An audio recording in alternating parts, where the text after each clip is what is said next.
তার মৃত্যুবার্ষিকী উপলক্ষের কাছে সৎসঙ্গ এই বাড়ির সার্বিক প্রার্থনা করি পরম পিতার রাখার পদবদ্ধ চরণে এবং সমস্ত ইষ্টপ্রাণ মানুষদের জয় গুরু। ঠাকুর এক জৈন ভক্তের কথা বলছি আর কি, তার বার্তা। ঠাকুর শ্রী শ্রী ঠাকুর একদিন এক জৈন ভক্তকে বলছেন, কুষ্টিয়ার ডাক্তার গোকুল মন্ডল তাকে ঠাকুর বলছেন যে, শোনেন গোকুলদা, পরম পিতার বিশেষ উদ্দেশ্য সাধনের জন্যই আপনাদের প্রত্যেকের জন্ম। তার কাজ এড়িয়ে এই ত্রিভুবনে আপনি যেখানেই যান না কেন কোথাও গিয়ে নিস্তার পাবেন না। টুটি টিপে নিয়ে আসবো বলে বলছে, জগতের কল্যাণের জন্য আমি যা যা কই তা করা লাগে। শেষ বয়সে গোকুলদা কঠিন রোগ যন্ত্রণায় কাতর হয়ে শ্রী শ্রী ঠাকুরের উদ্দেশ্যে তিনি চিঠি দেন মৃত্যু ভিক্ষা চেয়ে। ঠাকুর সেই চিঠির উত্তরে বলছেন, কষ্ট যত আসেই আসুক ঊর্ধ্বে রেখো মন, বাঁচা বাড়ায় পুণ্য নেই যেন অনুক্ষণ। বলছে কষ্ট যতই আসে আসুক ঊর্ধ্বে রেখো মন, বাঁচা বাড়ায় পুণ্য নেই যেন অনুক্ষণ। ঠাকুর বাঁচা বাড়া নিয়ে যে কথা বলতে চাইছেন, আজকে এই বাড়ির যে তার মালিক, যিনি 7 বছর আগে দেহ ছেড়ে চলে গেছেন, তার আত্মার শান্তি কামনায় হোক বা তিনি যেখানে আছেন পরম পিতা চরণে তিনি তার মঙ্গল প্রার্থনায় হোক, পরিবার তাকে সেই জন্য সৎসঙ্গ আমরা অনুষ্ঠিত করি। আর ঠাকুরের মা যখন চলে যান, ঠাকুর মা বলতে অন্তঃপ্রাণ সবাই আমরা জানতাম। ঠাকুর যখন কাঁদছেন ঠাকুরের মা চলে যাওয়ার পরে, কৃষ্ণপ্রসন্ন ভট্টাচার্য ঠাকুরকে বলছেন, আপনি কাঁদছেন কেন? আপনি কি জানতেন না আপনার মা চলে যাবে? ঠাকুর বলছে, পরম পিতার কথা যদি কেউ না শোনে সে তো বিধির বিধানের কাছে হাত পা বাঁধা, তার তো কিছু করার থাকে না। তখন ঠাকুর শরৎ হালদারের কথা যে বলছিলেন, এই শরৎ হালদারকে ডেকে ঠাকুর বলছেন যে, শরৎদা, মা তো চলে গেল, আপনাকে একটা কথা কই, এই গ্রামের অঞ্চলের মানুষ আরো ভক্তরা কে কি বলে আমাকে আপনি একটু জানাবেন। তা শরৎদা 2 দিন পর ঠাকুরের কাছে গিয়ে বলছে যে, ঠাকুর, মানুষ বলছে এইবার ঠাকুরের অনুকূল চন্দ্রের কেরামতি সব শোনা বোঝা যাবে, দেখা যাবে, মা তো চলে গেছে, যত বাহাদুরি আছে সব ছুটে যাবে এবার।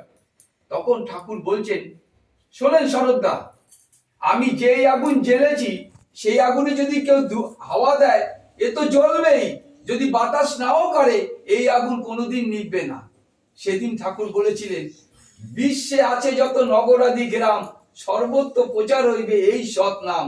বলছে, অদ্যাবতী নীলা করে সেই গোড়া রায়, কোন কোন ভাগ্যবান দেখিবার পায়।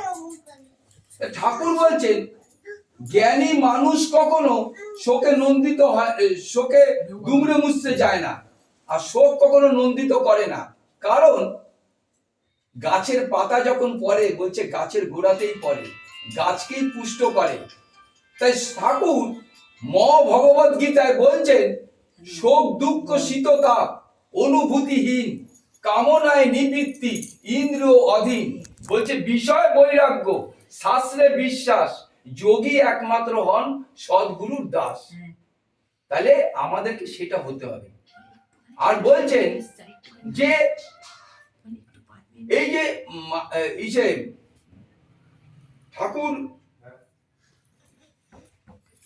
ঠাকুর একদিন এই জ্যোতি আশ্রমে ঠাকুর যে দেখেন, ঠাকুর যে সৎসঙ্গ পরিচালনা করেন, আমরা কিন্তু বলি, আমরা কিন্তু ভাবি বলার কাম বলছে হয়তো বা কিছু, কিন্তু না, এটা সত্য সত্য।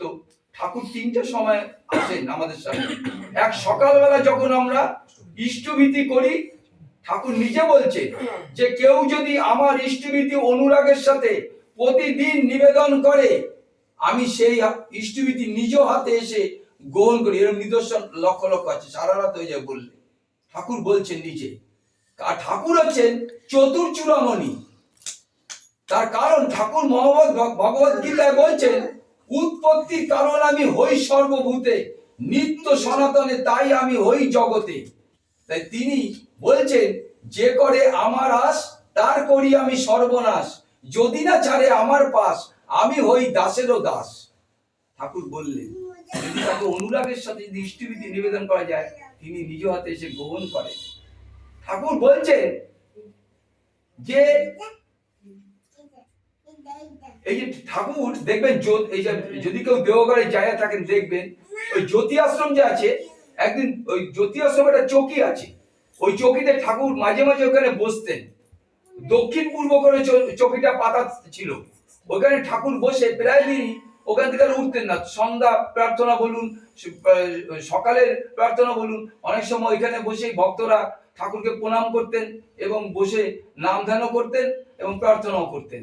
ঠাকুর একদিন ওইভাবে বসে আছেন, ললাট দিয়ে স্পর্শ করে, মানে কপাল কিছু করে চোখ বুঝে বসে আছে, যাকে বলা হয় ধ্যান, যে ললাট দিয়ে স্পর্শ করে। ঠাকুর ওইভাবে বসে আছেন, আর আশু ডাক্তার আর কেষ্টদা দুপাশে বসে আছেন, আর মাঝখানটা ফাঁকা, বহু মানুষ সেখানে ভক্তের সমাগম ঘটেছে। ঠাকুর 20-25 মিনিট ওইভাবে ললাট দিয়ে স্পর্শ করে বসে আছেন, সবাই ঠাকুরের দিকে ওইভাবে বসে আছেন। কিছুক্ষণ পরে ঠাকুর চোখ খুলে বলছেন যে, আশুদা কে যেন আয়া প্রণাম করলো, হ্যাঁ, আর ইসে লাল পাড়ের শাড়ি পরা, কপালে একটা টিপ, হাতে শাঁখা সিঁদুর আছে, হ্যাঁ, সধবা এক মা। তখন আশুদা বলছেন, না ঠাকুর, এই সময় তো এখানে কেউ আসে নাই। হ্যাঁ, বলছে না আমি দেখলাম।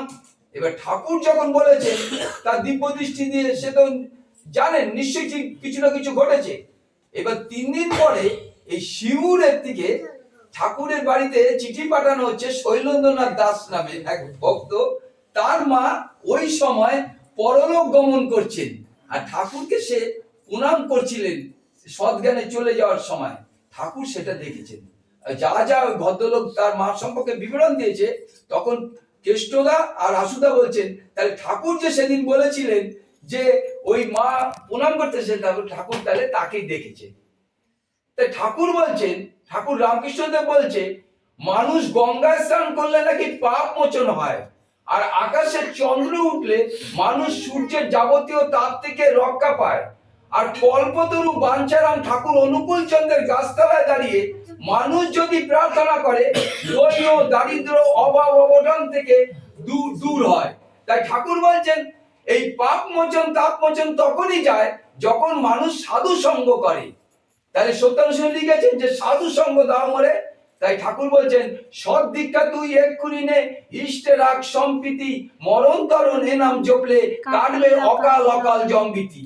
ঠাকুর বলেন, এই ভয় ভাঙানোর মন্ত্র শ্রী ঠাকুর অনুকূল চন্দ্র ছাড়া এই পৃথিবীর তামাম দুনিয়াতে এত সহজ সরল ভাবে কেউ উচ্চারণ করতে পারেনি। এখন ঠাকুরই বলেছেন। আর বললেন কি? বললেন, বাস্তবিক এই যজন যজন ইষ্টবিধি যদি কেউ ঠিক ভাবে করে, তাহলে জানবেন অমৃতের দিশারি করে তুলতে পারে। সেই ইষ্টবিধি আমরা কি করি? অনেকে 2 মাস 4 মাস 6 মাস পরে ছেড়ে দেয়। ঠাকুর দুঃখ করে বলছেন, মুচির ছেলে রুইদাস বিশ্বাস করে হরির নাম করতে করতে উদ্ধার হয়ে গেলেন, আর সুচিরা হরির নাম না করে তারা মুচি হয়ে গেলেন। ঠাকুরের কাছে বৈষ্ণব শাস্ত্রে বিখ্যাত কবিতা কণ্ঠে ধ্বনিত হয়েছিল, কৃষ্ণ নামে সদা মত্ত থাকে যেই জন, কোন পাপ স্পর্শ তারে করে না কখন। ঠাকুর বললেন, ঠাকুরকে একজন জিজ্ঞেস করেছে, ঠাকুর এই দীক্ষা নিলে কি ইষ্টবিধি করতেই হবে? বলছে, হ্যাঁ মনি, তুমি জানো না তাই তুমি ছেড়ে দাও মাঝে মাঝে। ইষ্টবিধি করলে কি কি হয় জানো? বলছে, ইষ্টবিধি দীক্ষা বাঁচে, শরীর বাঁচে কর্মে, সদাচারে সমাজ বাঁচবে, জীবন বাঁচবে ধর্মে। ঠাকুর বলছেন, যদি কেউ অনুসায় যদি ইষ্টবিধি করতে পারে, তার অকাল মৃত্যু হবে না, হবে না, হবে না। ঠাকুর বলছেন, বলছে অনুসার আগেই করিস রাত্রি সজ্জা সকল ত্যাগ, ওই রাগেতেই অনুরাগে ইষ্টবিধি করিস যা। আমি আরেকটা কথা বলে শেষ করব, সময় কম। ঠাকুরকে যামিনী বাবু প্রশ্ন করেছিলেন যে, ঠাকুর শুনছি বৈষ্ণব শাস্ত্রে আছে পূর্ব জন্মে থাকে যদি প্রীতির অঙ্কুর, এ জন্মে কৃষ্ণ নাম লাগিবে মধুর। তাহলে পূর্ব জন্মে যাদের সুকৃতি নাই তারা কি ওই ভক্ত ঠাকুরের নাম পেতে পারে না? তখন ঠাকুর বলছেন কথাটা ঠিকই কইছেন, যাদের সুকৃতি আছে তারা একটা স্বাভাবিক যোগ থাকে, আর যাদের সুকৃতি নাই তারা সৎসঙ্গের আওতায় থাকতে থাকতে, সাধু সঙ্গ করতে করতে, শুনতে শুনতে, দেখতে দেখতে যদি সদ্গুরু শরণাপন্ন হয়ে পড়ে, টক করে বনে যাওয়ার চান্স থাকে। তাই ঠাকুর বলছেন যে তুমি সদ্গুরু শরণাপন্ন হও, সৎ নাম মনন করো, আর সৎসঙ্গের আশ্রয় গ্রহণ করো। আমি বলছি নিশ্চয়ই যেন তোমার এবং তোমার উন্নতির জন্য ভাবতে হবে না। এত বড় কথা পৃথিবীর কোন সাধুগুরু বৈষ্ণব বলেনি, একমাত্র ঠাকুর বলেছেন। যজন যাজন ইষ্টভীতি করলে বলছে না তুদে ভগবান হবি, বলছে টানের লক্ষণ যাজন সেবা, যাজনে উপভোগ, এই প্রেরণাতে আসে কর্ম, কর্মে পূর্ণ যোগ। সবাই ভালো থাকুন। জয়।